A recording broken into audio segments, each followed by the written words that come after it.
in my view, it's working in the way that we work at Down syndrome. So absolutely believing in the equity of every person involved, whether they happen to carry the label disabled or not, and a carer or not, worker or not, equity rules, okay.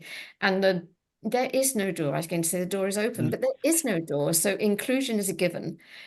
Yeah. If you can work in that way, you generate respect, and respect of itself will empower people to actually be able to become their own best person, no matter what that looks like, Yeah. whether that's stepping up and speaking, whether that's stepping up and dancing, whether that's doing the best job that they can do and a bit more besides because they really believe in the organization. And I think people give of their best if they are empowered, if they feel valued, if they feel respected, and they are by default contributing to society. But Yeah. we have to create those opportunities for that to happen. And I would love to roll out the methodology of the inclusion, the equity, and the co-production that is Down syndrome to a much, much, much wider audience. And I would love the powers that be, the people who hold the purse strings, whether that's organizations or whether that's authorities or whether that's the health service, to actually put their hands in their pocket and say, hey, you have got a model that works. We want to learn from you, and we want to give you funds to be able to take that model further, to help it fly further. And we're not going to demand that you account for every single penny that you spend. And we're not going to hold you accountable for delivery on X, Y, and Z. We want to liberate you to create a better society for every person. Yeah. I think that's a really good thing. I don't know if you've seen it, but have you seen there's a James Timpson, the guy who owns family owns Timpsons, the thingy, what do you call it? I can't Yeah. remember. I find his tweets fascinating. Yeah. Well he's got a book out, hasn't he, which I'm gonna He order. has. And one of the things he's kind of very clear about in some of the articles I've read around that is the most important thing is that you enable people to have autonomy. And Yep. as long as the money goes in the till and they dress all right, actually they're in control of everything else. Yeah. And I kind of think that that's the stage we haven't got to with people with learning disabilities, where, you kind of almost need to say, well, you know, um, as long as they've got clothes on, yeah, and as long as they can say, well, the money you've given us is being spent on what we said we'd pay it on.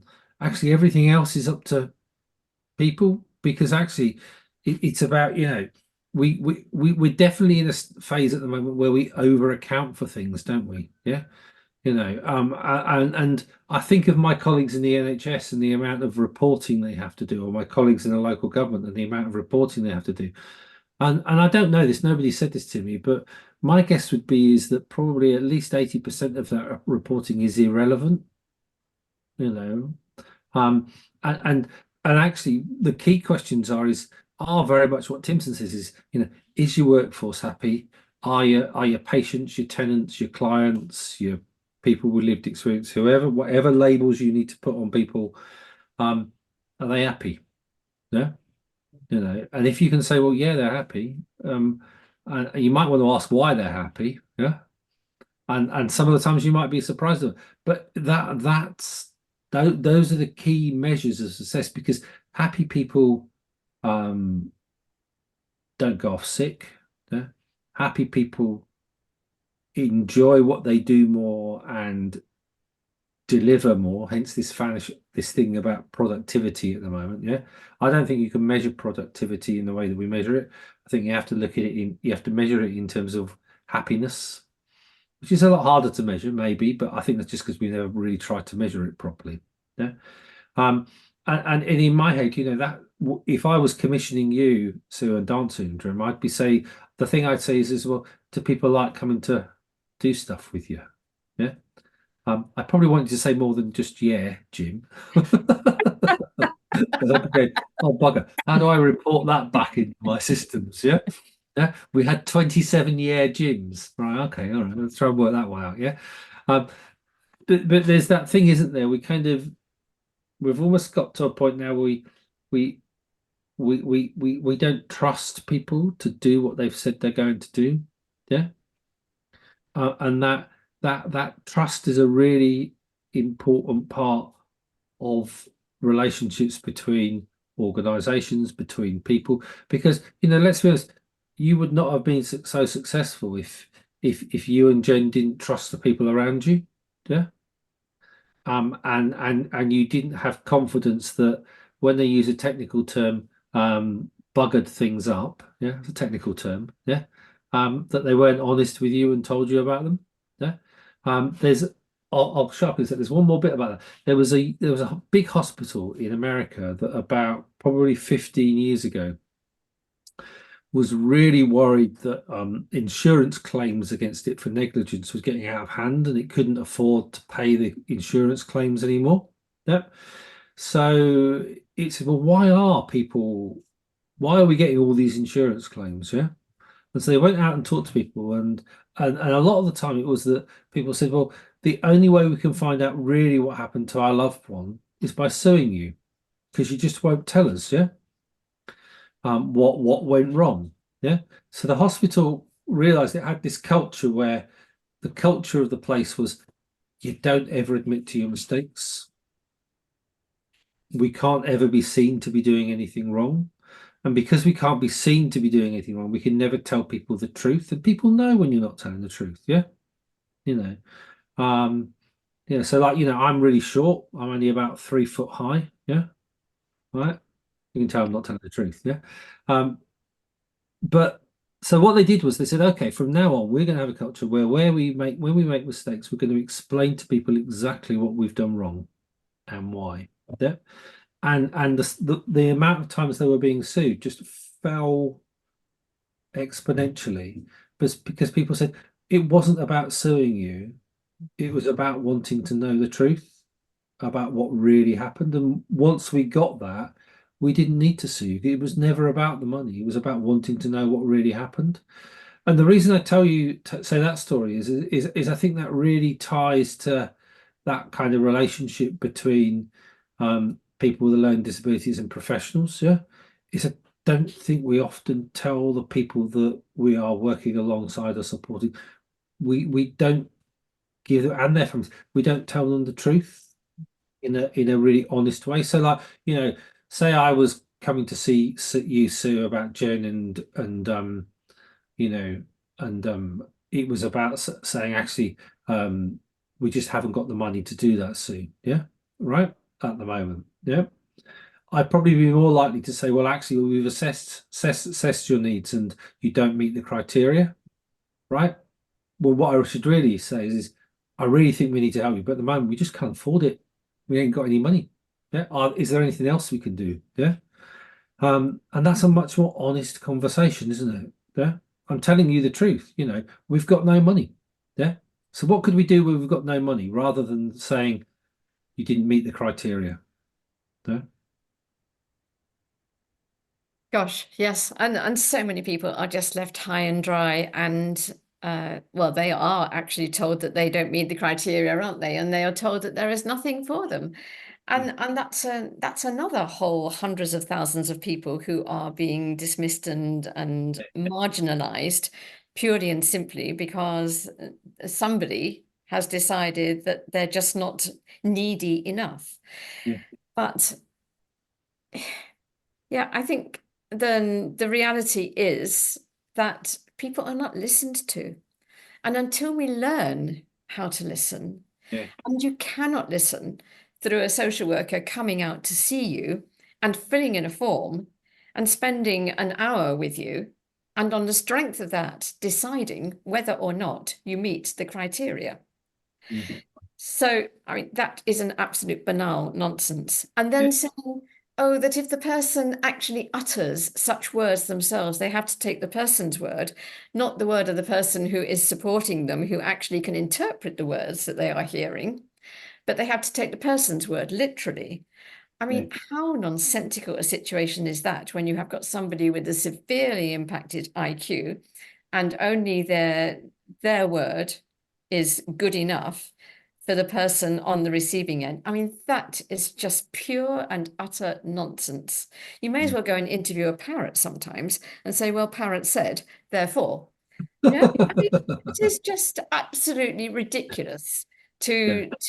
to think that somebody who is severely disabled intellectually can answer your question in a way that, well, first of all, that they can even interpret your question. I mean, that's the fundamental bottom line, that they cannot understand the question and they're giving you an answer because a yes or no is an easy answer. And it's pot luck, 50% chance of success, isn't there? But, that's what goes down on the form and that's how it is interpreted. The fact that they didn't understand the question in the first place is academic. Yeah.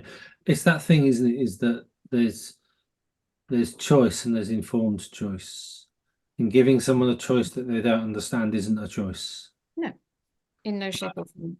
It has to be a choice where you understand the choice you are making. Another story for you. So many years ago, I was working with a contracts team, and this was before the dinosaurs. This was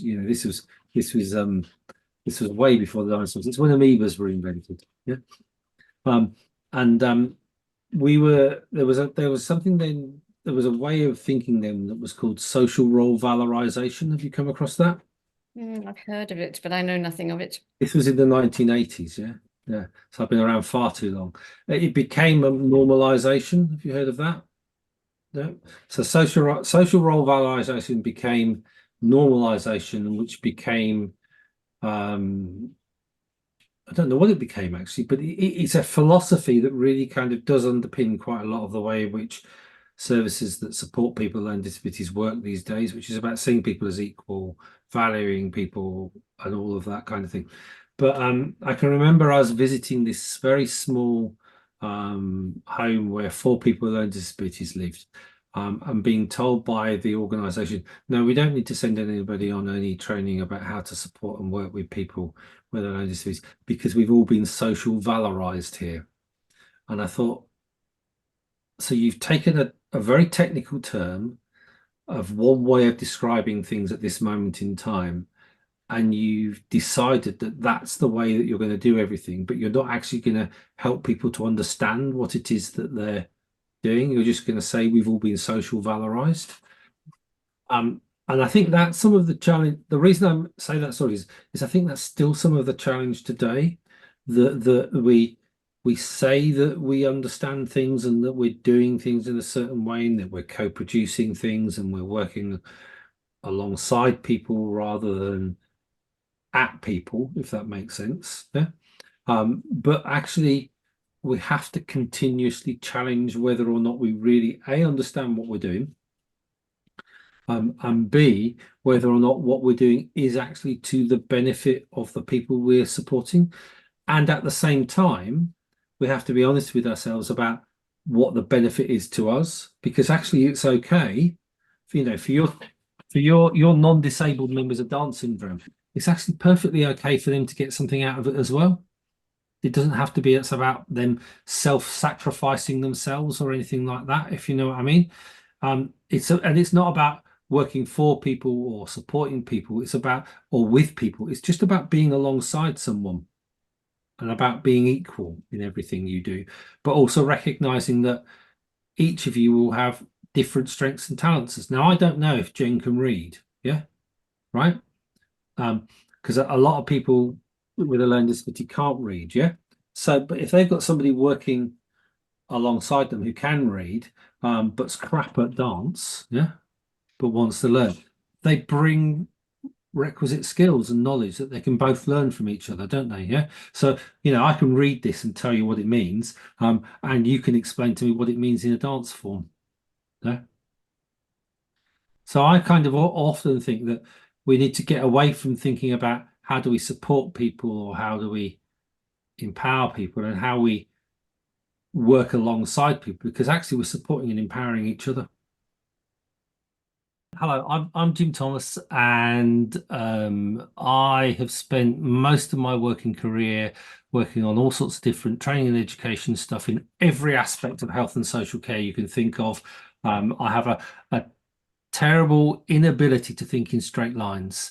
And so everything I do is always very, very lateral. And I've been involved in everything from what's the role of the arts in social care to the role of AI and robotics to even running my own little music company. I'm Sue Blackwell, mum to two children, Jen Blackwell and Anthony Blackwell.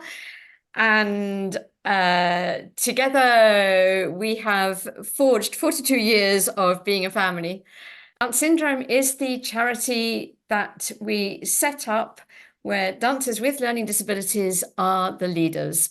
They determine what we will focus on, who they want to impact, how they want to work, where they want to live even, and everything about Down Syndrome is led by the dancers with learning disabilities who invite the rest of us along to their journey, making it thoroughly inclusive, where equity is the norm and everybody's voice is heard and is valued equally.